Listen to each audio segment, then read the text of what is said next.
جی تو ناظرین، سن میرے دل ڈرامہ میں اب تک ہم نے دیکھا کہ صدف کی امی اسے کہتی ہیں کہ مجھے لگا ہی تھا کہ تم نے بلال عبداللہ کو انکار کیا اور اب عمار سے شادی کر کے غلطی کری ہو۔ اتنی دیر میں دروازے پر بیل بجتی ہے تو وہ دیکھنے جاتی ہے تو عمار ہوتا ہے۔ وہ عمار سے کہتی ہے تم سے میں نے کہا جو تھا کہ اگر تم مجھ سے ملنے آئے تو میں تم سے طلاق لے لوں گی، تو تم کیوں آئے ہو؟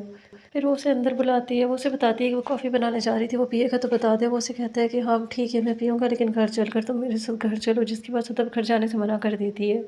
صدف اس سے کہتی ہے کہ میں اب وہاں پہ نہیں جاؤں گی، اور اس کے بعد وہ اسے پوچھتی ہے کہ کیا تم اب وہیں پر رہ رہے ہو، جس کے بعد وہ اسے بتاتا ہے ہاں، تو وہ اسے کہتی ہے ٹھیک ہے پھر تمہیں نوٹس مل جائے گا۔ صدف کی امی اس کی باتیں سن لیتی ہیں تو پھر وہ ہمشہ کو کال کرتی ہیں اور کال کر کے اسے بتاتی ہیں صدف کے بارے میں، جس کے بعد وہ اسے کہتی ہے کہ صدف غصے میں اس وجہ سے ایسا کر رہی ہے، یقیناً وہ اسے طلاق نہیں دے گی، لیکن اس کی امی اسے کہتی ہیں کہ نہیں وہ ایسا کر گزرے گی۔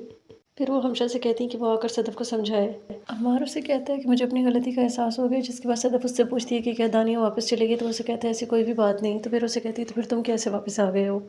پھر وہ اسے کہتی ہے ٹھیک ہے ایک کام کرتے ہیں، میں بھی جاتی ہوں، جا کر بلال عبداللہ کے ساتھ رہتی ہوں اور تم دانیہ کے ساتھ رہو، اس کے بعد تم مجھ سے کہنا اور ہم سب ٹھیک کر لیں گے۔ اس بات پر اسے غصہ آ جاتا ہے اور وہ صدف سے کہتا ہے تم کیسی باتیں کر رہی ہو، جس کے بعد صدف اسے کہتی ہے میں بالکل ٹھیک باتیں کر رہی ہوں، اب تمہیں برا لگ رہا ہے نا، تمہیں غصہ آ رہا ہے، بالکل ایسے ہی مجھے بھی برا لگا تھا اور میرا بھی دل ٹوٹا تھا۔ پھر وہ اس سے کہتا ہے میں تم سے کل بات کروں گا اور چلا جاتا ہے۔ جب وہ نکلنے لگتا ہے تو دروازے پہ ہمشہ آ جاتی ہے، ہمشہ اسے روکتی ہے تو وہ اسے کہتا ہے کہ صدف کا دماغ خراب ہو گیا، وہ پتہ نہیں کیسی باتیں کر رہی ہے، جس کے بعد وہ اسے کہتی ہے صدف غصے میں ہے۔ پھر وہ عمار سے کہتی ہے کہ تم اگر ابھی چلے گے تو تم اسے کھو دو گے ہمیشہ کے لیے، جس کے بعد عمار وہیں پہ رک جاتا ہے۔ ہمشہ صدف کے پاس جاتی ہے اور جا کر اسے سمجھانے کی کوشش کرتی ہے، لیکن صدف اس کی کوئی بات نہیں سنتی اور اسے کہتی ہے کہ میں نے جتنی کوششیں کرنی تھی اس گھر کو بچانے کی میں کر چکی ہوں، اب میں نے اپنا فیصلہ لے لیا اور میں طلاق لوں گی۔ وہ اسے کہتی ہے کہ کیا غلط بات کی ہے میں نے عمار کو، وہ جس طرح سے دانیہ سے ملتا ہے تو میں بلال عبداللہ سے نہیں مل سکتی، میں بھی اس سے ملوں گی اور میں بھی اس کے پاس جاؤں گی۔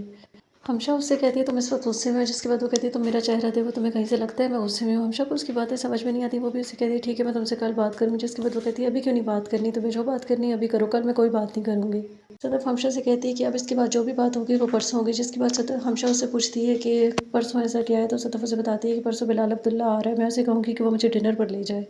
اتنے میں پھر صدف ہمشہ کے کہنے پر آتی ہے عمار کے پاس اور آ کر اسے کہتی ہے تمہیں شرم نہیں آتی، تم ابھی تک یہیں پر بیٹھے ہو؟ پھر اپنی امی کے کہنے پر وہ عمار کو سائڈ پر لے کر جاتی ہے اور اس سے بات کرنے کی کوشش کرتی ہے، اور وہ اسے کہتی ہے کہ ٹھیک ہے پھر میں بھی اپنے دل میں جس طرح سے تم نے دانیہ کو رکھا ہے میں اپنے دل میں بلال عبداللہ کو رکھوں گی، بتاؤ تمہیں ایسے قبول ہے؟ عمار غصے میں اس پر ہاتھ اٹھاتا ہے تو صدف کو بھی غصہ آ جاتا ہے، تو وہ اینٹ اٹھا لیتی ہے اور اسے کہتی ہے خبردار جب تم نے کچھ ایسا ویسا کرنے کی کوشش بھی کی میں تمہارا سر پھاڑ دوں گی۔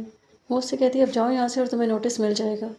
تو کیا صدف عمار سے طلاق لے گی یا نہیں، یہ بھی دیکھنے کو ملے گا اس ڈرامے کی آنے والی ایپیسوڈ میں، تو دیکھتے رہیے ڈرامہ سیریل سن میرے دل، اور مزید اپڈیٹس کے لیے میرے چینل کو لائک اینڈ سبسکرائب ضرور کریں۔ اللہ حافظ۔